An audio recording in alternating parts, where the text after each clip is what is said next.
realmente sabe o que é computação em nuvem? Você sabe de onde que veio? Ou melhor dizendo, você sabe para que serve e por que é tão popular? Hoje eu tô aqui para explicar tudo isso. Eu sou a Giovanna e eu tô aqui para te ajudar a mudar sua carreira para cloud. Seja bem-vindo e vamos comigo.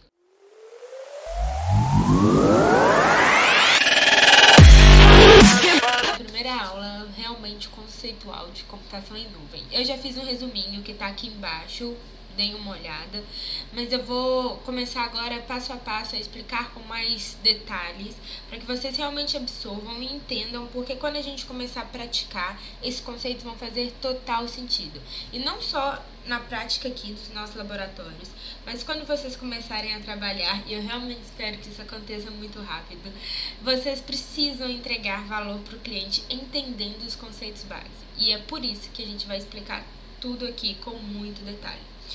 E começando com computação em nuvem, vou te contar uma historinha. A história começa em 1950 com o nosso personagem, que é o Mainframe. Mainframe, sim, o Mr. Mainframe, para as pessoas mais formais. Nasceu em 1950 e era o maior computador de todos que vocês conseguem imaginar. Ocupava essa sala inteira para fazer muito menos do que seu smartphone faz hoje. E ele emagreceu, fez uma dietinha, até que ele coube numa mesa só, que são os PCs. Ficou popular, todo mundo começou a comprar, não só as pessoas para suas casas, mas as empresas, para os seus funcionários. Até que ficou tão popular que virou uma bagunça. E para organizar, começaram a ter servidores para organizar esses computadores. Então tinha o Big Boss, que era esse servidor, que controlava todos os computadores ao redor conectados com ele.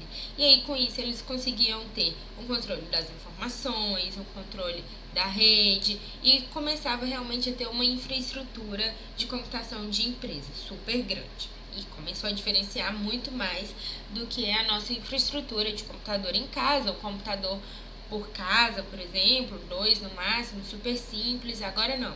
Agora realmente são estruturas de empresa que vão ampliando de tamanho e de complexidade. Agora piorou. Em 1990, gente, já virou criação de coelho. A gente já tinha servidor que controlava os computadores e dentro desses computadores tinha máquinas virtuais. Meu Deus, o que é máquina virtual? Máquina virtual é um software que pega um pouquinho de cada coisa do seu computador. Então pega um pouquinho do processador, pega um pouquinho da memória, um pouquinho daqui, um pouquinho dali, um pouquinho de armazenamento, cria um computador pequenininho lá dentro à parte. Ai meu Deus, mas ainda consigo trabalhar com tudo? Sim, acredite, a gente usa pouquíssimo da capacidade do nosso computador, pouquíssimo. E computador é muito caro. Hoje ainda é caro. Imagina quando eram os primeiros computadores, era muito caro. Se era difícil para uma pessoa ter, imagina para a empresa que tinha que ter vários para todo mundo e para fazer um monte de coisa, colocar um monte de coisa lá dentro. Então eles começaram a criar esses mini computadores. Esse software é chamado de hypervisor. Então, o que ele faz? Ele cria essa camada aqui entre o computador e essas máquinas virtuais. E dentro da máquina virtual, você consegue ter um sistema operativo diferente, consegue ter aplicações diferentes. Então, você também consegue testar várias coisas lá dentro sem impactar o seu computador. Mas isso ainda existe e muito. Inclusive, até na cloud existe muito. É assim que surgiram as grandes aplicações, os grandes softwares. Muita coisa foi usada com base em máquina virtual. E a gente vai criar uma aqui, criar uma on-premises, criar uma na cloud para vocês entenderem melhor. É claro que a gente consegue criar de forma gratuita hoje com alguns softwares gratuitos liberados. Mas para uma empresa, que são várias máquinas virtuais, são softwares muito caros.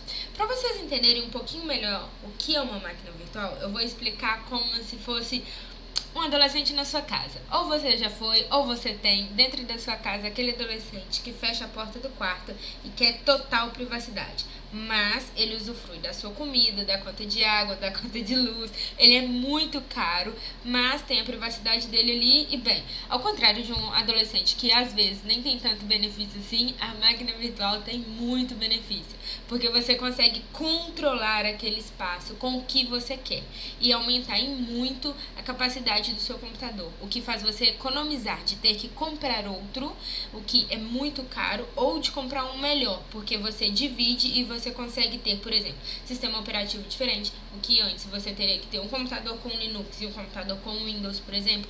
Nós vamos falar mais sobre isso. Por sinal, acompanhe o canal. Quem quer, já comenta aí embaixo, por favor, fale de sistema operativo. Eu vou explicar melhor isso num vídeo à parte. Mas só para vocês entenderem que isso realmente mudou completamente o sistema de infraestrutura dentro de empresas, principalmente. E aí, isso foi crescendo, eu falei, né? Criação de coelhos. E hoje nós temos data center on-premises. O que são data centers? Tá vendo? Isso são racks. Racks tem um monte de servidor aqui dentro. Pode ter até 42 servidores diferentes. E só que hoje eles não são enormes, são pequenininhos, fininhos, 2 polegadas por aí. E com capacidades muito maiores. Mas esse é o mundo on-premise. Inclusive, esse é o mundo de cloud. Por trás da cloud tem vários data centers desses espalhados pelo mundo. E a empresa pode criar um para ela mesma, o que seria um mundo on-premises ou uma cloud privada.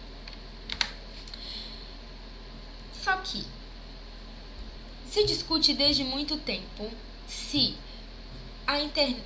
a computação não poderia se tornar uma utilidade pública, por exemplo, como a telefonia, que você paga uma conta por mês, ou, sei lá, a internet, que você compra um pacote de dados por mês.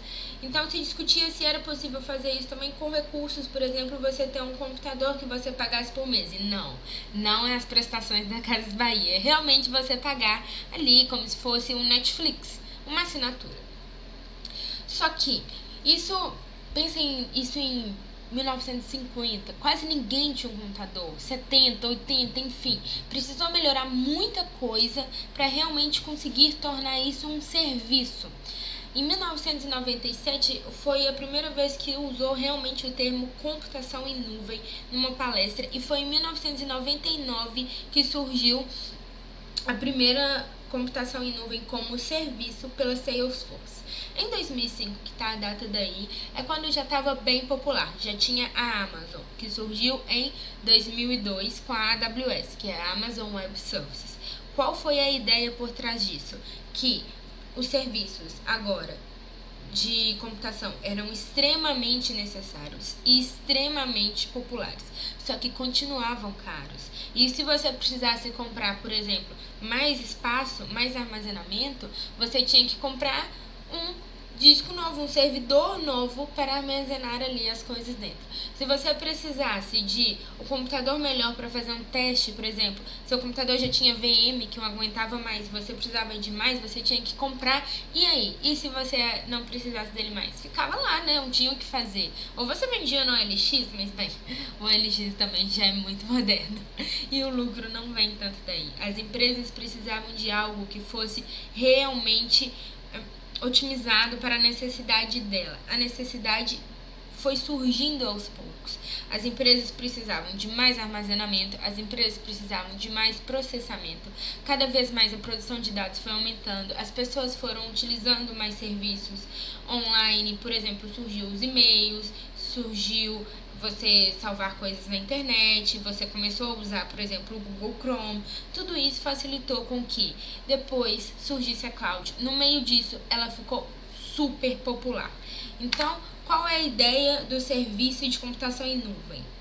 E por que ele é a virada de chave para tudo que a gente precisa atualmente? É porque a empresa consegue pagar apenas pelo que ela usa. Então vamos supor que ela precisa estar criando uma aplicação nova e precisa fazer vários testes ali, só que os testes são feitos pelos profissionais da empresa de TI e esses profissionais trabalham de 9 a 6. 6 horas eles vão embora. Então, 6 horas eles podem simplesmente pausar tudo que estão fazendo e não vão pagar durante o tempo que eles estão descansando. Isso para a empresa, gente, faz muita diferença de preço, muita. A gente talvez não consiga pensar tanto porque nosso computador fica em casa. Mas pensa o seguinte, quando você apaga as luzes para dormir, se você não apaga e deixa elas acesas, já não é um gasto a mais? é isso 1000 vezes mais e você consegue ter uma noção do quanto que a empresa economiza. Além disso, ela consegue ter tudo muito mais rápido, porque é tudo online, como comprar roupa.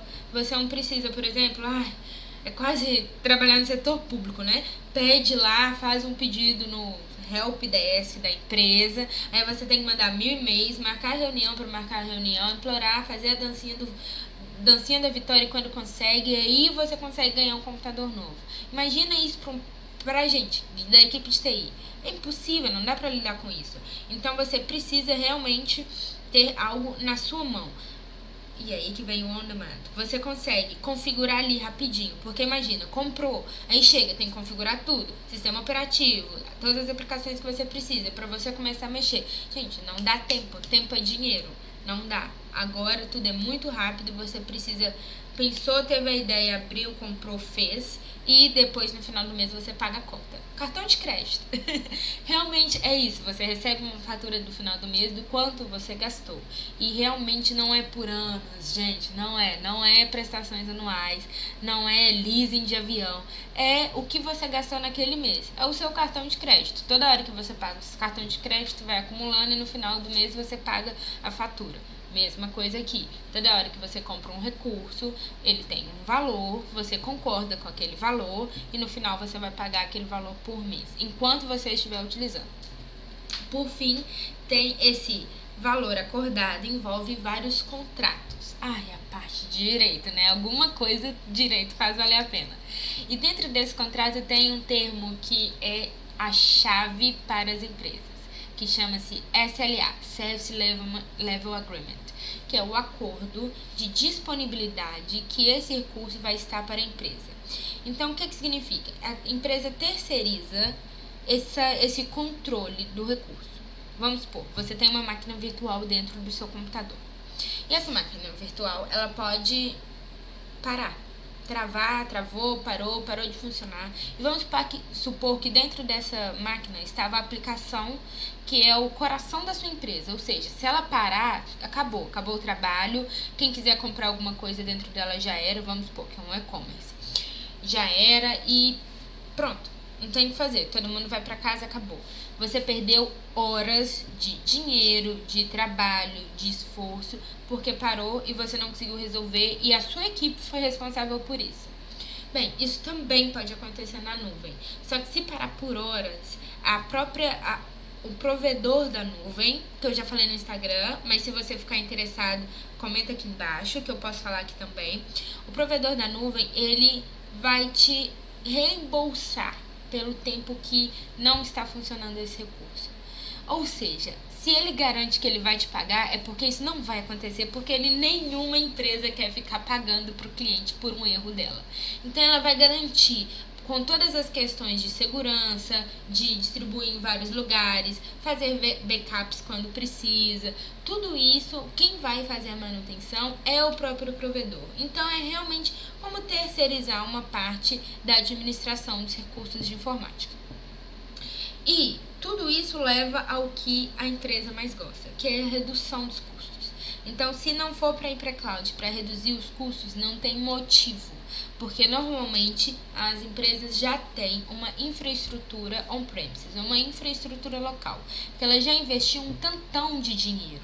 Tem que ter um motivo muito grande para ela abrir mão desse tantão de dinheiro investido e ir para um lugar que ela vai ter que pagar todos os meses pelo que ela consumir. É muito bom? Sim, é muito bom. E por isso que eu falo que vocês não podem esquecer desse ponto, porque vocês têm que pensar muito bem como que vocês vão levar as infraestruturas para a cloud, porque lá tem que ser mais barato. Senão você não está pensando no seu cliente, você só está pensando em ganhar dinheiro. E a cloud é uma mentalidade diferente. Mas só tem empresas que tem local? Não. Muita startup hoje, muita empresa nova já começa na cloud. Mas tem algumas questões, por exemplo, como segurança, como áreas específicas de negócios que muito dificilmente vão ser 100% cloud por conta da segurança e, enfim, vários outros fatores que fazem com que ainda tenha muita empresa on-premises e muita empresa on-premises que não quer mudar para cloud.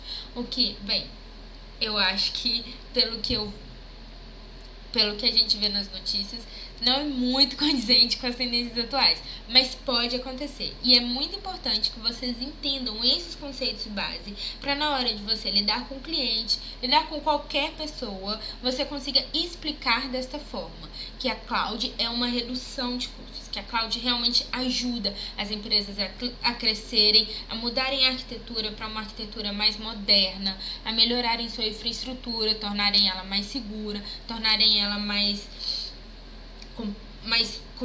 robusta, e isso é muito bom para a empresa, é um crescimento de business muito importante, e eu quero muito que vocês absorvam esses 3 fatores que são assim, tem que ter na cabeça em tudo que vocês forem fazer daqui pra frente quando falarmos de cloud.